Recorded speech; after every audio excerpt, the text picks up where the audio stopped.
Well, you also said that if you were president, men couldn't have sex unless they had $50,000 in the bank.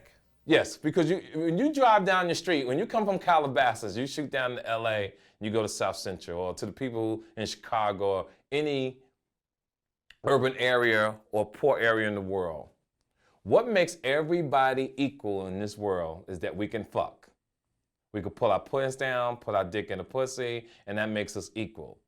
And what is causing problems is that men are fucking without accomplishing anything. See, I believe sex is a reward.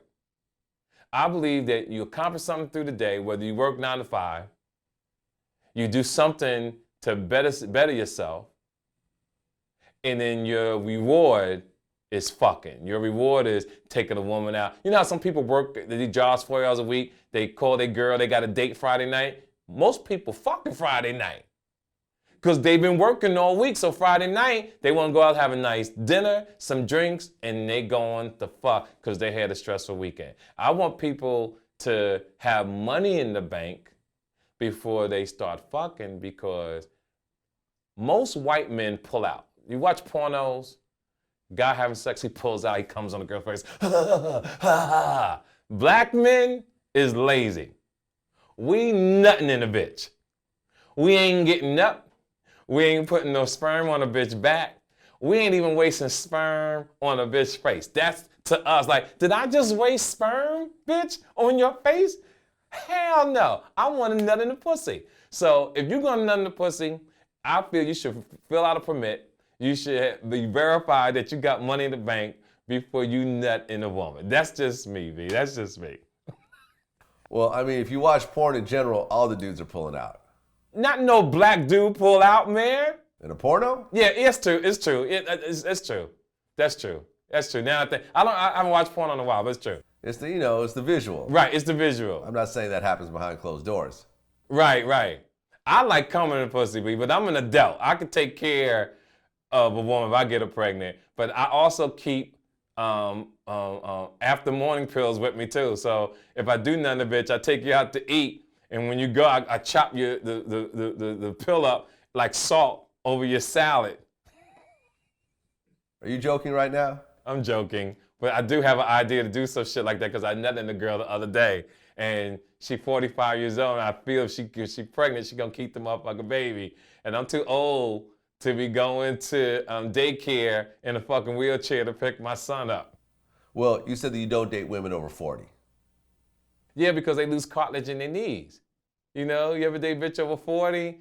Normally their knees, they start losing cartilage or menopause or the pussy's dry. Not all women. I met a girl that was extremely beautiful, give head, extremely phenomenal, but her pussy was dry. But since I know what good pussy is, what am I supposed to do, V? I can't date a girl that got dry pussy and be committed to you, and I truly know what good pussy is. I won't do that to myself. I just won't do it. I mean, is a relationship really about pussy or a friendship? It's about pussy. I got a lot of friends. I like to fuck. Okay. And I don't want to use a lot of KY jelly in my house. And I don't really want to pay for a hotel room. You ever use KY jelly V in your house? And the bottle spills? Now, if you don't take the quilts off the bed, now the quilts got KY jelly on it, right? And you see how it leaves that oily type stain right there on the corner. So even if you make up the bed and you're walking past your house and you see out of the corner of your eye your comforter, you still see that fucking spot right there. That's expensive. Then the sheets is fucked up. Then everything is sticky. I ain't got time for it. I'm too old for that shit now. Okay, so you gotta have wet pussy to be fucking? Oh, I got it. It got it. But I'm into conversation. So the ladies that's listening, they'll say, oh, you need to do something to get the pussy wet. Men, there are some men like me. I believe in mental stimulation. That's important. But then there's just some women who pussy is just extremely dry. And then there's some women who smoke too much weed. I was dating this girl, she was 20-something years old. Her pussy was so dry that I was fucking her pussy smell like burnt rubbers. And I had a conversation where I said, I can't see you anymore. And she said, why? I said, you young, you smoke too much weed and your pussy's dry. You gotta stop. And I looked her up not too long ago on Facebook. Somebody got that bitch pregnant. I was really happy for her. So she must have stopped smoking weed. I really appreciate that. That's kind of cool. Now, you had an incident where you stole something from Suge Knight? Yeah, well, what happened with me and Suge, back in the day, my other little hustle was credit card fraud and the airline tickets. This is in the 90s. And Death Row had a travel agency. I don't know, do they still use travel agencies anymore? I don't think that exists, does it? I mean, it still exists. It still exists? A lot of sites still kind of took away from it. Okay, yeah, so I did something using Death Row's name.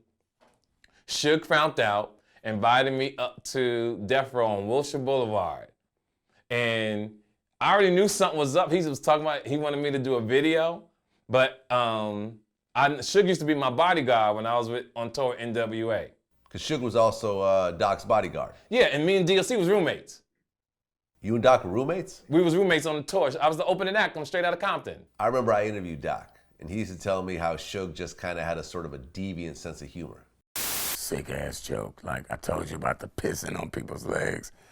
He thought stuff like that was funny. He really did. You know what I mean? And like I said, sick joke, because like life and death is nothing to play with, and it's certainly nothing to fucking joke about. Yeah, I can see Suge being like that. See, with all the artists, from N.W.A. to Jay-Z to 50 Cent, I've toured with all of them, right? But because of the kind of, I'm much older than those guys. So because of the kind of person that I am, I didn't want to become their best friend, because that's how drama starts. That's how confusion starts. So I stayed in my own lane. The thing that I got the compliments on is that whoever tour I was with, whenever we went to that city, I had the baddest bitch out of the whole crew. And that's what them niggas used to trip about. They like, damn, how did you meet these women? But I had been a comedian for years. I just knew beautiful people. Okay, so you guys were cool from the N.W.A. days. Yes, sir. Now Death Row was on and popping. Right. And you used Death Row's name. I used Death Row's name and somebody else's credit card to purchase tickets, because I had the gift of gab at that time to maneuver to get what I had to get done. So I think the bill was like about $20-something thousand, and Death Row couldn't send their artists somewhere. Something was going on, and it came back to me. So Suge invited me up to the office, and we just had a long talk with me, because we were just cool like that. I had my gun. As soon as we sat down, I put my gun on the table, because I know how he has changed over the years. So I wasn't gonna put myself in a position to get caught up in a situation. Okay, so you sat down in Suge's office. Yeah. And you take out your gun and put it on the table? Just put it on the table, not pointing at him. I just put it on the table. So he wanted to know how I was gonna settle the debt. And everybody knows when you're a real motherfucker and you do something wrong, especially when you're getting paper, if you get caught, you settle debt. It wasn't the police, it wasn't, like, he could have easily took me to court and pressed charges. So what I did was I had on a TK diamond bracelet. I got it made because Teddy Riley and Guy, back in the day when I toured with them, had a diamond bracelet with Guy on a GUI, but I got one with TK. I think it was like about 7,000. I gave it to Suge to hold for me till that night. I met him, Snoop and them at the studio, and I paid off the debt. He gave me back the bracelet, and the rest was history. And he pretty much told me to stay out of trouble because I had too much talent as a comedian to be doing this stupid shit. So he really gave positive information. So how did Suge react when you pulled your gun out? He didn't act anyway. Everybody knew my reputation, that I was a little off back then. So, you know, I was just a young guy, you know. I'm not saying I had to do what I had to do, because I've been successful mostly my whole life. I just think I have no reason for some of the stuff that I've done. And like I said, I tell people all the time, to live to my age, to be healthy, swimming in some of the best pools in the world, fucking some of the best beautiful women I've ever seen in my life, that I apologize to anybody, either from Puffy to Suge to everybody that I've ever done something wrong to. And I think God has forgiven me, to Eddie Murphy, to Charlie Murphy, all of them. I just, you know, I'm a man, and I'm glad that I'm still here to tell the world and to tell them that I apologize, and I hope for something so small they can find in their heart to say, you know what, we ain't worrying about that shit. What do you think about the whole situation? Man, my point of view, man, I really feel like they tried to paint a bad picture on my brother and try to make him look like he was a hater. It was some envy, jealousy type shit, you know what I'm saying? And actuality, you know what I'm saying? Bro been having this shit, man. He been in the condo. I got my hat on and I had my Coke bottles up under my hat. And I'm sitting at the dinner table like an asshole with the hat on, knowing she gonna tell me to take it off. And I'm just sitting there just gawping down, you know, in my zone. She said, take that goddamn hat off at the dinner table. I'm like, come on, mom. Coke everywhere.